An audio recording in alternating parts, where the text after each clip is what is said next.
Hi everybody, welcome back to Fort Fantastic, welcome back to Towns.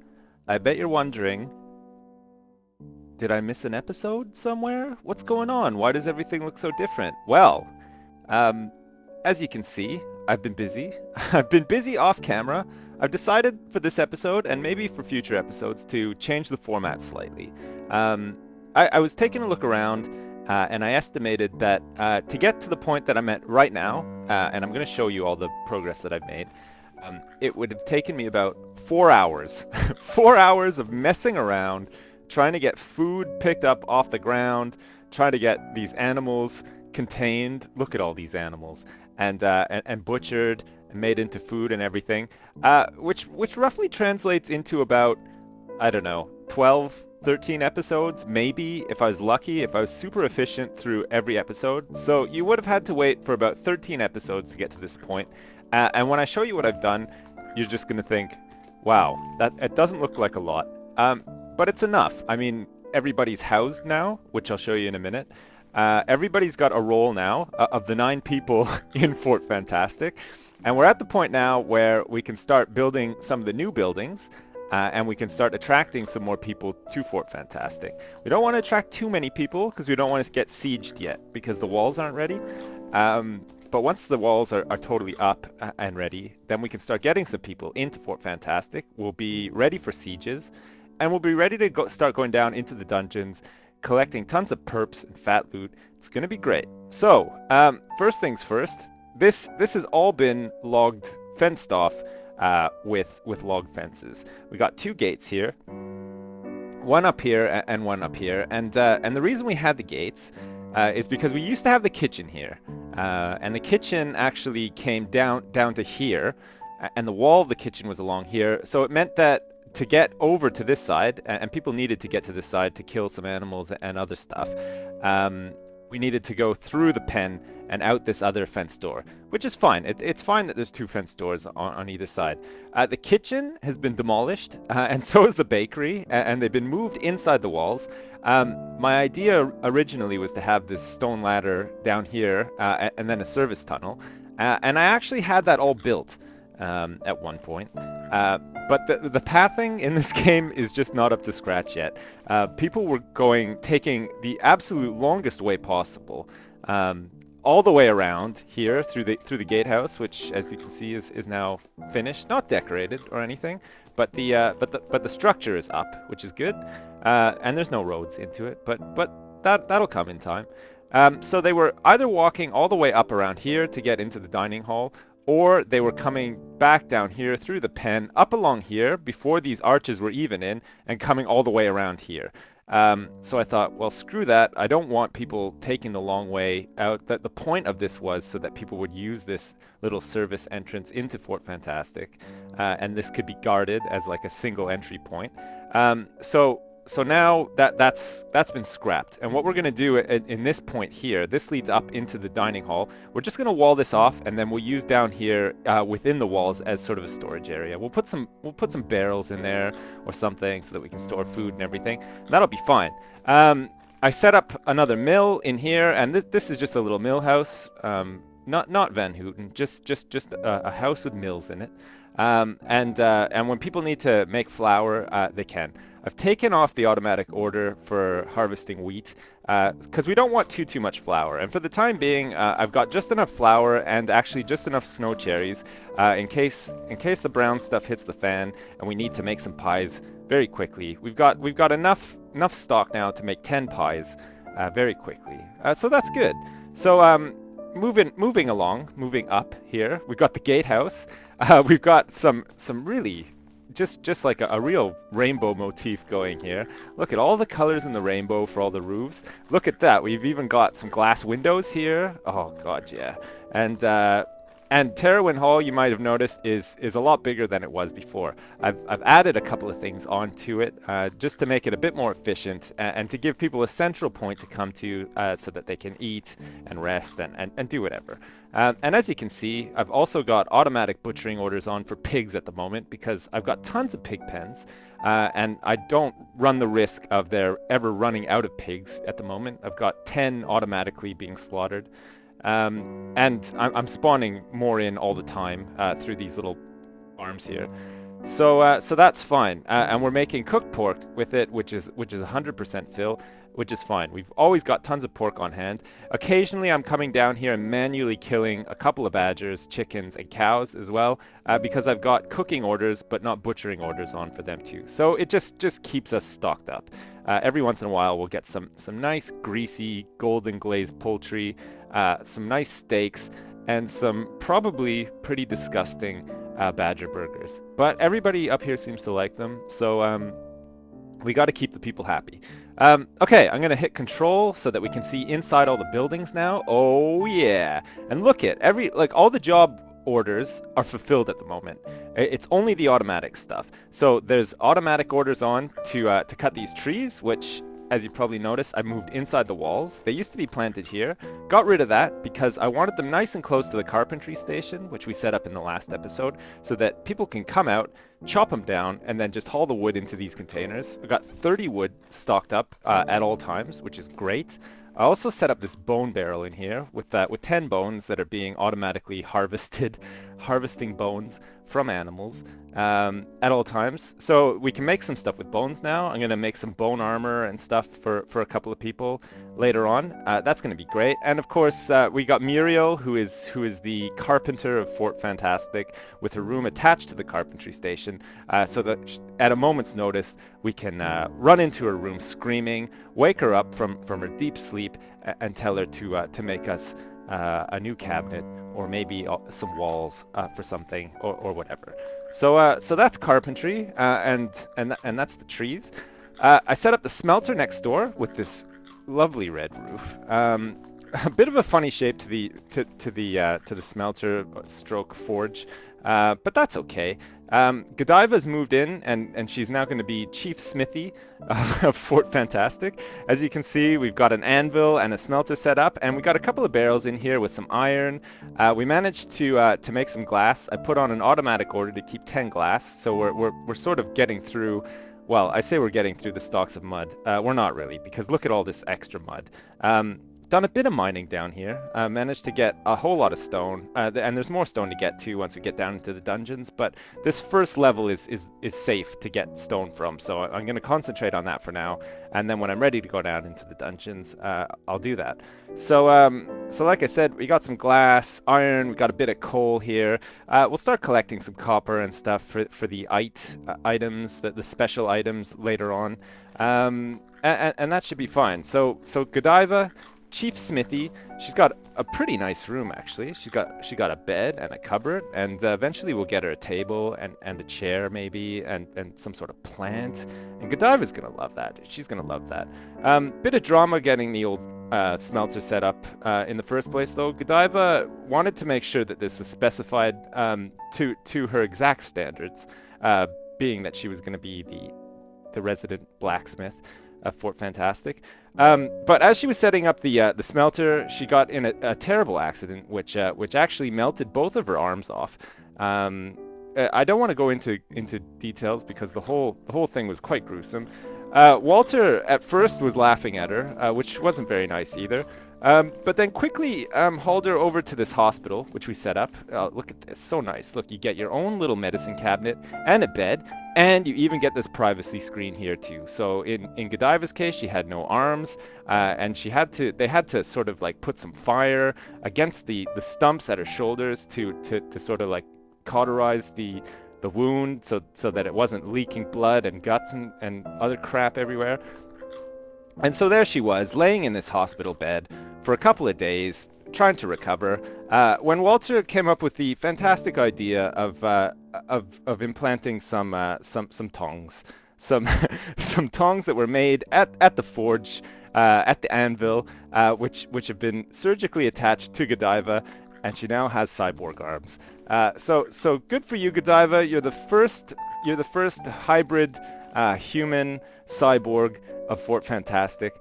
You're probably going to be the only one, to be brutally honest. But that shouldn't cause you to be isolated from the rest. People still love you, even though you're a bit like the Terminator now. But that's okay. I mean, Godiva's okay with that, and actually, she doesn't get tired as quickly, so she can just be in here pinging away, making swords and all types of crap, and it's fine. She doesn't get sore arms because they're made of metal now. So there you go. Fendril is back in Sipsville, and he's gonna write a song for Godiva called the Tong Song, and I don't want to even know the details. It sounds like a pretty terrible song. Hopefully she likes it. I doubt she will. I don't think she likes music, but there you go. So there we go. Blacksmith, hospital we've covered as well. It's quite a big hospital, and there's room for more in here too, which is quite good. We could get another privacy screen, maybe set up here with some beds, some medicine cabinets, and you know, the more soldiers that we get, and once we get into the dungeons, we might need all that. So that's fine. Room for expansion. Also moved the masonry station in here, and I tried out these windows because I wanted to see what they look like, and wow, they look pretty good, don't they? This one's got this little cover over the top of the window, just a bit of wood and a bit of glass, and you can make things look fantastic. So there you go. We got Jasmine. Jasmine's moved in, and she's become the chief stonemason of Fort Fantastic. So good for you, Jasmine. Such a team player. Not very good at arranging furniture. As you can see, her bed is just sort of pressed up against the cupboard so that you can't actually open the bottom cupboards anymore. But Jasmine just said, I don't care about that. I had nothing to store in there anyway. And that's how I want my room to be. So that's fine. Just deal with that, I guess. That's what Jasmine says. We're gonna get some windows set up in these rooms as well. So for Muriel, Godiva, because they look quite nice actually, and it'll be good for people to get some fresh air in their rooms. It's not going to smell all sweaty and sleepy in there after they've been in there just sweating and sleeping. And just being generally disgusting. So there we go. We got all of our masons' benches moved in, and we got some barrels set up here that we're holding some stone and a bit of flint. So more than enough stone if we want to, you know, carry on with the walls here, or set up some more houses and stuff like that. And same goes for wood. If we want to set up any other houses, we got more than enough wood there to pretty much finish it off in one go. So that's great. Terrawin Hall, as you can see, a couple of changes. I still haven't put any furniture in it, which is fine for now. It's still quite big. Here's the service access, which is now going to drop down into a storage area that's going to be walled off, so nobody can get into Fort Fantastic from down there, which should be good. The kitchen has been relocated to the back of Terrawin Hall, and that's because everybody is doing all of their eating in the dining room. I wanted the prepared food to be nice and close to the dining room so that when people come over here, they just grab the food, go into the dining room, eat, and then they get the hell out of there. We don't want too many people milling around in here, although once the chairs and tables are down, that should be fine. Now that we've got some iron and we got blacksmith, we've got 2 stoves set up, so we don't have to worry about the campfires going out anymore, which is great. And then we got these raw food barrels to store all of our pork and our other stuff, all of our killing, our meat from our killings. And Rose, as I mentioned a couple episodes ago, is the head chef of Fort Fantastic, and she's got a room just off the kitchen here. So if there's any emergency glazed chicken required or anything like that, again, we can just run in here screaming, wake up Rose, and she can get on it. She can start cooking up some grits for everybody. So that'll be great. Bakery has also moved into here, and I was gonna actually make it so that Rose was the head chef and head baker, but we didn't have a room for Jacqueline.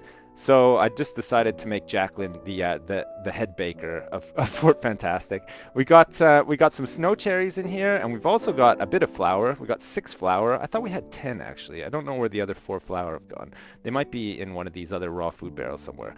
I'll find it later though. Move the baker's ovens and the baker's tables in here as well. We're not actually baking anything at the moment. I'm not baking any pies. I'm not baking any bread. I'm not baking anything. I'm just using this as a backup, just in case we get sieged and we can't get out here and slaughter animals and stuff like that. Look, we can just kill some badgers right now. Actually, I think everybody wants some badger burgers. And look, nobody's got anything to do, so out they all come for a good old Fort Fantastic community badger slaughtering. What a way to pass the day. It's Sunday today, so maybe that's like some sort of like celebration for them. Who knows? I'll restock the flour anyway. But as I was saying at the start of the episode, I just wanted a couple of reserved snow cherries and flowers, so that if we get sieged and we can't get out here and slaughter stuff, we could just come in here quickly, and Jacqueline can just bake up 10 snow cherry pies very quickly. Probably stave off some sort of famine, or if people are getting hungry or whatever. And then you don't expect a siege to last very long. We're either all going to die, or we're going to kill all the spiders very quickly, and then business as usual can resume. Everybody can come out here, kill cows. Oh my god, there's a lot of cows. I don't actually mind manually doing this, because there are cows and there are chickens and pigs out there on the map too. So if I have automatic orders on, it's not just for the stuff that's coming out of your pens, it's for everything. If they run out of cows in here, they're going to run out into the wilderness and try to kill cows, and then get killed by yetis. On the topic of yetis, there aren't many left actually. Walter's been out there clearing the way. He's cleared sectors 8 and 9. There's still one up here. There's still a couple over along this side of the map too, which Walter will get to eventually. But they're becoming pretty rare around Fort Fantastic. We've almost totally annihilated all of the Yeti around Fort Fantastic, so that's good. And once they're all gone, then we won't be so scared about sending people out into the field to do stuff. We can set up some little outposts, maybe like a little village over here that's like separate from the fort, but can do some farming and provide some supplies to the fort. Look, we got a bunch of gravel over here, a little lake. Oh my god, that's a fantastic lake. So probably worth noting. And there's other resources too. There's some coal over here. I think there's some coal down here too. A couple of Yeti. And then of course our iron mine, which is not on at the moment. It's I've turned it off automatic mode because I've got enough iron for now. I'll turn it back on again when I need more iron, and probably when we get more people too. But as I was saying, at the moment now it's pretty good. Look, people are idling and resting and stuff because we don't have just a ton of work orders queued up. So that look, even Godiva's just like standing in a room staring at the wall. That's fantastic. I mean, what a life. God, she must just be like so happy right now. The last building that I built with this fantastic sort of pink stroke bright purple roof, very fitting for its purpose, is sort of a makeshift barracks. And I say makeshift for now because basically Walter and Sedney aren't going to be living in here full time. This is where the sort of new entries into Fort Fantastic. This is like the intake program. If you come to Fort Fantastic and you're fresh and you don't have a role yet, you're immediately a soldier. So we've got Aelith, we've got Maria, our spy, the spy from Fort Fantastic, Sedney and Walter, who are all potentially taking soldier roles. Of course, Walter takes a soldier role very often and goes out there and ices many Yeti. And that's why he insisted that he needed a bone bed above everybody else. He said, I don't mind having makeshift quarters as long as I have just the best goddamn bed you've ever seen in your whole life. And that'll make up for the fact that you haven't given me a captain of the guard house. Captain of the guard's office and house is going to be attached to the keep. And once I get around to building the keep, which is going to be central to Fort Fantastic, probably up around in this area here, where I'm just sort of outlining with my mouse. Leading up to it will be a very grand pathway. So we've got these arches here at the gatehouse. I'm going to have some roads leading up to the keep, which will be central, and another big sort of gatehouse at the keep. And along here we'll have some statues and other decorations, maybe some flowers, some trees and stuff like that. Just make it look very grand so that when you enter Fort Fantastic, I mean, it's depressing enough up in the north with all the snow and everything. We don't want to depress people further by having them just walk into Fort Fantastic and just seeing like mud paths and other junk all over the place. We want to make it grand as we can make it. So that's probably going to be next on the list, along with expanding the walls out to cover this area. I'm going to probably... Oh, there's some blue flowers there already too. I'm going to start harvesting up some flowers because there's a new type of trade place that you can make in this new version of Towns, where you can actually mix colors. And I think it's... Where's the color mixer? I think it's actually in... I think you do it in there. Not sure though. I still need to look into it. But basically you can make this color mixing bench. Yeah, it is. It's in the clothes. It's in the vanity section. So you can make stuff out of hides. You can make hats and clothes and stuff like that. You can also mix colors, and you can do that with slimes, or you could do it with flowers. So if I plant enough flowers and I can get to a point where I'm harvesting them, I can make all sorts of cool stuff. Look, I can make all these like colored paths. Look, I can make the yellow brick road if I want. We could like have just a path to Oz randomly out of Fort Fantastic, or we can just make it totally rainbow colored, striped all the way up, or something like that. That'll look pretty good. For now, I'm just using stone roads, and I've got some stone roads here. As you can see, this sort of area here is a bit of a mess. And I had to sort of make it this way because the kitchen needs access to this pen. I don't want people walking all the way around and stuff like that. So I've sort of made like a bit of a mud gate here. See these stone arc doors lead into the side of the fort where there's a door here to get into the kitchen. And then there's just a little path. Oh, no, sorry, that's not even a path. You have to go into the kitchen, out this door, and then into the bakery. So it's not ideal. There's not a lot of space, but at the same time, it's kind of cool. There's like a little alley back here. So, you know, if Rose wants to go outside for a smoke or something, she can just hang out back here. Her and Jacqueline can gossip in between baking goods and slicing up and cooking meat. You know, they could talk about how much of a jerk Walter is. They could talk about how ugly Sedney is with her beard and stuff like that. They could do anything they want out here. It's just like a little sort of common area. You know, where you can go and you can just have a brew, or maybe just a cigarette or something. Or, you know, even if you're just feeling a bit tired and you want to get away from everybody, you can just go out in this alleyway, curl up on a cardboard box and have a little nap. I don't even know if there's cardboard in this game or in this time, this day and age, but you never know. You never know. So I think that's about it. I think that's it for the big changes. That's what I've been working on. I'm gonna set up some of these new buildings soon, and I'm probably gonna set them up on the other side of town here. So we're gonna have West Side on this side here with all the original, the founders of Fort Fantastic, and then on the east side over here, we're gonna have some of the new buildings and then some of the new intake that come in. We got to get the keep built. We need a officer's quarters for Walter and his sidekick Sedney. I also need to build like some sort of throne room and like a common hall for the Lord of Fort Fantastic. We need to name a lord, and hopefully that lord will have a lady as well. That's to come though. We're gonna have to do that later. We don't have enough people to sort of sustain that at the moment. And then eventually we'll get some flowers and stuff planted so we can make colors and we can make some nice outfits for people. The Lord and the Lady could maybe even get married. Oh my god, that would be nice. We can make like some sort of little... I don't think you can actually make a church in towns, but we'll make a church. We have to make like some sort of little church or something for people to get married in, for people to just go and pray that the Yeti don't eat them and that Walter doesn't scream at them again for like the millionth day running. We also don't want to forget about Terwin and this other person who I forgot who it is, who are buried down here. We're going to have to make some sort of little memorial down here away from the fort, but that's fine. We got some bones, we got decorations, we could put some statues or torches or anything out here. Once we get down into the dungeons and get some gold and stuff, we can also make better statues of water buffaloes or bison or whatever they are. I can't even remember now. So that'll be pretty good too. But yeah, for now, I will leave you. I hope you're impressed with my progress. I hope you like the new format as well. I figure that we'll actually get to see cooler stuff in the game quicker this way, instead of just sort of grinding through a million episodes of me fighting with people not picking stuff up off the ground, potentially famines and stuff like that.